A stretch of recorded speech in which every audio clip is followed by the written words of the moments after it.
Hello everyone, कैसे हैं आप सब। मैं कोमल अरविंद और चलिए आज एक और टॉपिक पे बात करते हैं जो बहुत ज़रूरी है।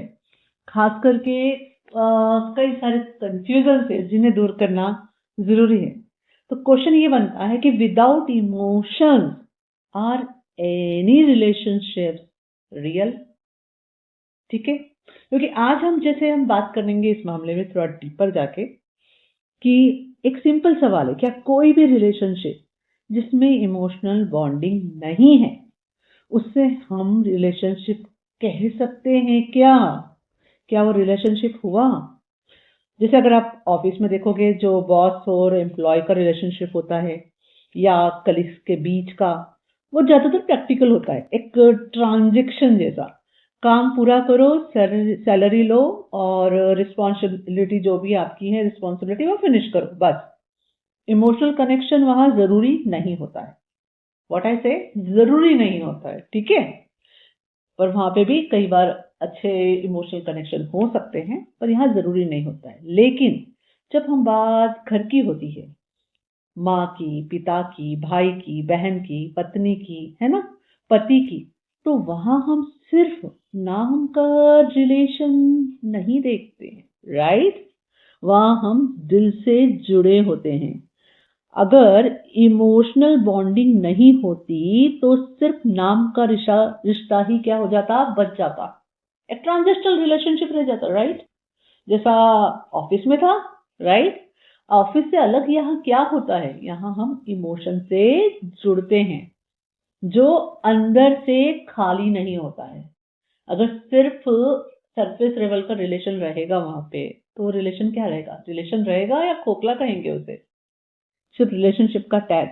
अब दोस्तों के बीच समझ लो, दोस्ती में भी अलग अलग लेवल्स होते हैं। कुछ लोग सिर्फ प्रैक्टिकल फ्रेंड होते हैं, बस काम पड़ता है तो याद करते हैं और कभी कभी हालचाल पूछ लेते हैं, राइट।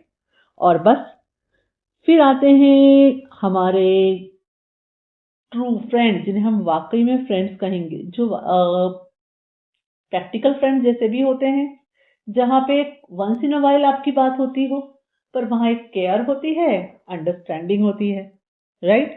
पर ज्यादा डेप्थ नहीं होती। ओके, इट्स लाइक दोनों एक दूसरे को ब्लेस कर रहे हैं, एक दूसरे का प्रेजेंट और फ्यूचर का अच्छा चाह रहे हैं, पर वहां इमोशनल बॉन्डिंग वह नहीं चाहते हैं, या कोई एक पर्सन नहीं चाहता है, depends on the relationship. Okay, ये दूसरा टाइप हो गया। अब तीसरी बात करते हैं हम गुड फ्रेंड्स की। ठीक है, दोस्ती बहुत तरह की होती है ना। तो हमने प्रैक्टिकल फ्रेंड्स के बारे में तो बात कर ली, अब बात करते हैं गुड फ्रेंड्स की, जो थोड़ा ज्यादा केयर करते हैं, कभी कभी टाइम भी देते हैं। उसके बाद होता है बेस्ट फ्रेंड, जो हमारे इमोशंस को समझते हैं। एक्चुअली गुड फ्रेंड्स की कैटेगरी में भी कुछ फ्रेंड्स ऐसे होते हैं जो आपको, हो सकता है हमेशा इमोशनली अवेलेबल ना भी हो, या आप उनसे हमेशा इमोशनली आप उनको भी अवेलेबल ना हो, पर बीच बीच में होते रहते हो। लेकिन फिर बात जो हम बेस्ट फ्रेंड की कैटेगरी करते हैं, यहाँ पे आप दोनों ही इमोशन एक दूसरे के इमोशनली समझते हो, अंडरस्टैंड करते हो, एक दूसरे की रिस्पेक्ट करते हो। सबसे इंपॉर्टेंट चीज, जब आप दोनों एक दूसरे को कुछ शेयर कर रहे हो ना, तो वहां जज नहीं करते हो। ओके, इसका मतलब ये नहीं है हाँ में हाँ करते हो, एक दूसरे को जहाँ इम्प्रूव होना है वो बताते हो, पर विदाउट जजमेंट, उन पर हंसकर नहीं, उनका मजाक बनाकर नहीं। ओके, अगर आपके बीच जोक्स भी हो रहे हैं तो वो इस लेवल पे होते हैं कि वो एक दूसरे को हर्ट ना करे, है ना। वहां पे आपका जो सच्चा दोस्त होता है ना, वो बिना जजमेंट के आपको सुनता है और स्वीकार भी करता है, और सेम चीज आप उनके साथ करते हो। तो यहाँ बहुत सॉलिड इमोशनल बॉन्डिंग होती है, इसीलिए इस रिलेशनशिप को फिर हम बोलते हैं बेस्ट फ्रेंड का रिलेशनशिप। ओके, बिना इमोशंस के कैसे बेस्ट फ्रेंडशिप कही जाएगी, सोचिए। आई डोंट थिंक सो, फिर अगेन वही खोखला रिलेशन बन जाएगा। और आजकल नए फ्रेंडशिप भी है, phone friend, WhatsApp friend, social media friend. ये कभी कभी सिर्फ ऑनलाइन बॉन्डिंग तक ही लिमिटेड रहते हैं। कभी कभी बोला, क्योंकि कभी कभी यहाँ पे भी आपको इमोशनल अवेलेबिलिटी और बॉन्डिंग मिल सकती है। अगर वो मिलेगी तो ये फ्रेंड्स किस कैटेगरी में आ जाएंगे, गुड फ्रेंड्स के। लेकिन अगर वहां इमोशनल बॉन्डिंग नहीं है तो फिर क्या होगा? बिना इमोशनल डेप्थ के क्या यह फ्रेंडशिप टेम्पररी नहीं होगी? समय के साथ डिस्कनेक्ट नहीं हो जाएगी, है ना? तो जनरली यहाँ पे देखिए जो होता है वो है कि कभी कभी सिर्फ ऑनलाइन बॉन्डिंग तक ही ये लिमिटेड रह जाते हैं और बिना इमोशनल डेप्थ के। तो ये भी कभी कभी सिर्फ टेम्पररी कनेक्ट बन जाते हैं। ओके, तो अब तक तो आपको समझ में आ ही रहा होगा, ये इमोशंस ही होते हैं जो रिश्तों को बनाते हैं। ठीक है, तो अगर आप रिश्ता कह रहे हो, रिलेशनशिप कह रहे हो, तो वहां इमोशंस आएंगे ही। ओके, अब जो काउंसलर, टीचर्स या डॉक्टर भी एक रिलेशनशिप बनाते हैं। ऐसा नहीं कि आप अपने किसी काउंसलर के पास जा रहे हो, कोच के पास जा रहे हो, टीचर या डॉक्टर के पास जा रहे हो, वहां पे भी आप देखोगे एक वार्मथ होती है मौजूद, है ना? एक अंडरस्टैंडिंग होती है, हमें फील होता है हाँ अगला इंसान हमें समझ रहा है, देख रहा है, राइट? अब डॉक्टर के पास जाके बोल रहे हो मुझे बहुत दुख रहा है, डॉक्टर ये थोड़ा blank face, no, okay, it is like not कि आप वो एक रोबोट और मशीन हो, वो केयर दिखाते हैं, राइट? पर वो रिलेशनशिप क्या होते हैं? प्रोफेशनल होते हैं, ठीक है? लेकिन एक जो बेसिक ह्यूमन कनेक्शन जिसे हम कहते हैं वहां पे जरूरी होता है, और आप पाएंगे वहां पे मौजूद भी होता है। जैसे मैंने कहा, being seen and being understood. तो जब तक सामने वाला सुनता नहीं है, समझता नहीं है, तब तक तो हीलिंग भी मुश्किल है, तो उसको तो ये करना ही होगा। तो वहां पे भी आप देख रहे हैं एक तरह की ह्यूमन लेवल पे जो इमोशनल बॉन्डिंग वहां पर भी होती है। ठीक है, ओके, इसलिए आई थिंक इसको सर्विस और प्रोफेशन की कैटेगरी में डालते हैं, जॉब की नहीं। ओके, अब साइकोलॉजिकली कहते हैं जैसे बॉन्डिंग होती है वैसे ही क्या कहेंगे, अट्रैक्शन होती है।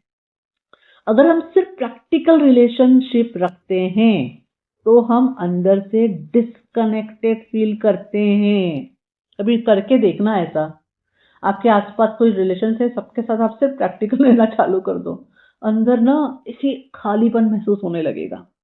ठीक है, ऐसा फील होगा कि आप खुद से डिस्कनेक्ट हो गए हो, क्योंकि हम जो बाहर इमोशंस और फीलिंग्स दिखा रहे होते हैं, जो कंपैशन स्पेसिफिकली दिखाते हैं, क्योंकि वो हमारे अंदर होता है खुद के लिए। जब तक खुद के लिए कंपैशन नहीं होगा, आपको पता ही नहीं होगा कंपैशन का वर्ड का मीनिंग क्या है, खुद के लिए आप वहां पे मौजूद नहीं हो, तो बाहर भी रिलेशनशिप ना खोखले होते हैं। ओके, फिर वहां के केस में ना फिर कैसे रिलेशन बनते हैं पता है? It is like over giving, abusive, narcissistic, understand? तो साइकोलॉजिकली भी इसका बहुत इंपॉर्टेंस है। कैसे रिलेशन है उसका हमारे साइकोलॉजिकली बहुत बहुत बहुत हम पर बहुत असर होता है, और उसी के अनुसार हम हमारे अंदर फीलिंग्स भी आती है। तो ये लोग बहुत सेल्फ लव में होते हैं तो बाहर की चीजों का उन पर ज्यादा असर नहीं होता। मैंने क्या कहा? ज्यादा असर नहीं होता, पर असर तो होता है, राइट? तो बाहर से इमोशनली अवेलेबल रिलेशनशिप मिलना भी जरूरी है। हाँ, जैसे हम सेल्फ लव में कहते हैं शुरुआत खुद से होती है, खुद से पहले करो तो बाहर भी मिलेंगे, लेकिन अल्टीमेटली बात यहाँ जब हम इमोशंस की कर रहे हैं तो इमोशंस तो जरूरी है। इस यहीं से खुद का रिश्ता भी खुद के साथ स्ट्रांग होता है, और हम साइकोलॉजिकली भी स्ट्रांग होते हैं जब हम फ्री होते हैं अपने इमोशंस को फील करने के लिए, उन्हें देखने के लिए, और अपने लिए इमोशनली अवेलेबल होते हैं तब। ठीक है, ओके, जब हम हार्ट से जुड़ते हैं तब हम एक्चुअल में सेफ फील करते हैं, ओके, कनेक्टेड फील करते हैं, और अपनापन भी फील होता है। ठीक है, तो अगर आप खुद की बात कर रहे हो तो जब आप खुद के हार्ट से जुड़ोगे तब ये फीलिंग्स आपके अंदर आएगी, और आप बाहर बात कर रहे हो तो जिन रिश्तों में आपको अपना फील होगा वहीं आपको सेफ्टी भी फील होगी। ठीक है, वही रिलेशनशिप से आप ज्यादा गहरे जुड़ पाओगे। तो इसलिए जिंदगी में जितनी भी रिश्ते बनाओ, एक बात याद रहो, और रखनी भी चाहिए, आई थिंक आपको सबको पता भी है, हार्ट कनेक्ट सबसे जरूरी है। रिश्तों में हार्ट का कनेक्शन बहुत बहुत बहुत ज्यादा जरूरी है। कोई भी रिश्ता बिना इमोशन के सिर्फ और सिर्फ मास्क बनकर रह जाता है ना? जस्ट नाम का रिश्ता, it's just like a level, अंदर से जस्ट खोखला, राइट? तो यस, अगर आप स्पिरिचुअल प्रैक्टिसेस कर रहे हो, अब यहाँ मैं एक और बात बताती हूँ, इसका मतलब ये नहीं कि आपको पूरी दुनिया से इमोशनली डिस्कनेक्ट हो जाना है, ठीक है? अगर आप स्पिरिचुअल प्रैक्टिसेस करते हो, सेल्फ लव टेक्निक यूज करते हैं, तो वहाँ ये सिखाया जाता है कि अपने आप से जुड़ो, अपने आप से प्यार करो और अपने आप को प्यार देकर अपने प्याले को पूरा भर दो और फिर उस प्याले को ओवरफ्लो होने दो। ओके, लोगों से उतने ही कंपैशन और प्यार से मिलो और वो रिश्ता भी रखो।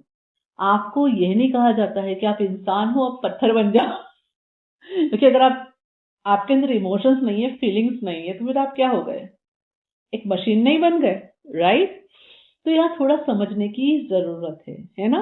क्योंकि आप जब तक इस धरती पे जी रहे हो, इस बॉडी के अंदर हो, तो इस माया का भी हिस्सा हो।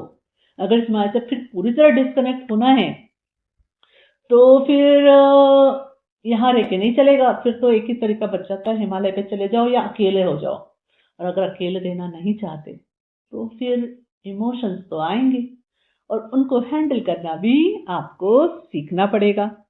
ओके, तो आज से डिसाइड करो, चाहे फैमिली हो, फ्रेंड्स हो, प्रोफेशनल रिलेशन हो या ऑनलाइन दोस्ती, सुनो, समझो और सबसे इम्पोर्टेंट, दिल से जुड़ो। दिल से जुड़ने का मतलब मैंने पहले भी कहा है, आपको ओवरडूइंग नहीं करना है, लेकिन दिल से डिस्कनेक्ट नहीं होना है। अगर आप किसी के दिल से नहीं जुड़ोगे ना, तो रिश्ता सच में सिर्फ नाम का रिश्ता होता है। ओके, खोखला, जस्ट मास्क भरा। तो रिश्ते, अगर आप किसी चीज को रिश्ता कह रहे हो, रिलेशन कह रहे हो, तो वहां तो फिर दिल से जुड़ना होगा ना।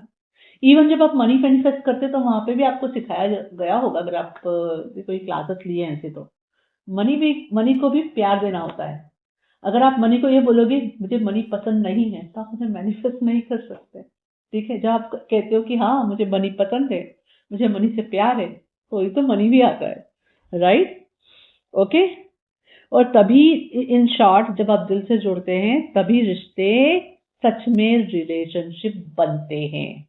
तो कोई भी रिश्ता तब रिलेशनशिप कहलाएगा, कोई भी दो लोगों का संबंध तब रिलेशनशिप कहलाता है, या संबंध ही तब कहलाता है जब वो दिल से जुड़ा हुआ होता है। तो आज के लिए इतना ही। अगर कोई कमेंट में आप कोई सवाल है तो मेंशन कर सकते हैं। प्लीज वीडियो को लाइक और सब्सक्राइब जरूर करें और जिनको इसकी जरूरत है उनसे शेयर करें। Thank you so much for being here. Hariom तत्सत। For watching and subscribing my videos, please share with others so it can help in their journey.